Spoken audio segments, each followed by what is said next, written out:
Okay, well, Storm Ciarán is our top story today. As I got up this morning, very wet. Apparently it was windy, very bad in the London area around 3 a.m. This morning. But the storm has wreaked havoc, strong winds up to 80 miles an hour around coastal areas. So it may have gone through, it may be yet to come. We'll be giving you the latest throughout the programme this morning. Well, a major incident has been declared in Hampshire and on the Isle of Wight with warnings that Storm Ciarán could pose a risk to life. The Met Office has issued what is called an amber warning for wind. There are multiple yellow warnings throughout the day. Schools and airports across the Channel Islands will shut down as they brace for some of the worst weather conditions in 36 years. But the wild weather certainly isn't isolated to the south. Northern Ireland has already faced heavy flooding, with some rivers bursting their banks as the storm approached. RAC warning drivers in the south and west of England to avoid coastal and rural roads. Greater chance of falling trees on those.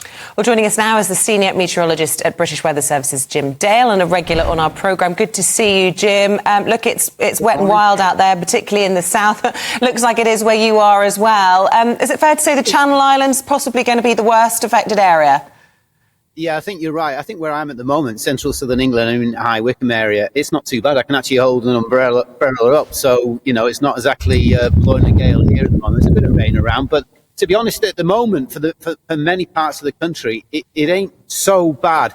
All the major winds at this moment are still on the south coast. We see about an 85 mile an hour gust down in the southwest, and that's about the top of it. You've got to go to the Channel Islands for a bit more than that, but generally speaking, it's confined to those where we expected it to be, to those southern counties. Now, the actual centres off Dorset at the moment, it will track northeastwards across the London area and into East Anglia later. That doesn't necessarily mean the winds will follow it, but it's the southern flank of those winds, so maybe into Essex later. But as well as that, the rain is going to be another problem, especially for the already very wet areas of the country with the rivers, etc. So that's one to watch. But at the moment, I think most people going to work, etc., where they're going, it's not too bad.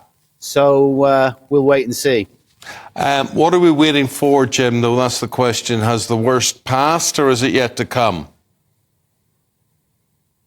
No, I think certainly you mentioned last night and the approach of the storm and the winds getting up, that scenario. I think that one's passed. The next one is the low itself moving across the southeast of England. I think, you know what, this is a watch and wait exercise. At the moment, I would say it's probably, arguably, not going to be as bad as some of the forecasts that were put out. So hopefully you can cross your fingers and that will come off. But we still got to watch and wait. It's a storm in action, and we got to see that as it moves across and see what it actually brings later today.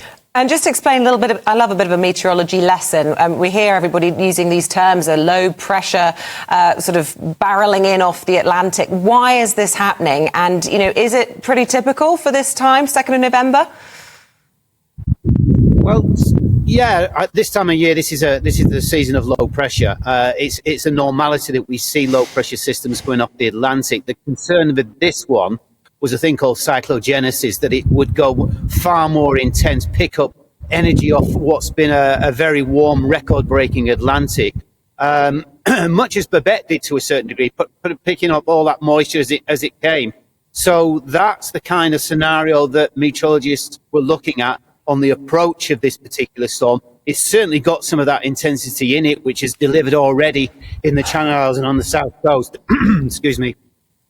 But I think there may be yet more to come. So that's the story, if you like. And I think in the end, this might be more and more of a rain story than it will necessarily a strong wind story. But as I say, the story is not over yet. So let's wait and see what these next few hours are going to bring. Jim, appreciate it. Thank you very much.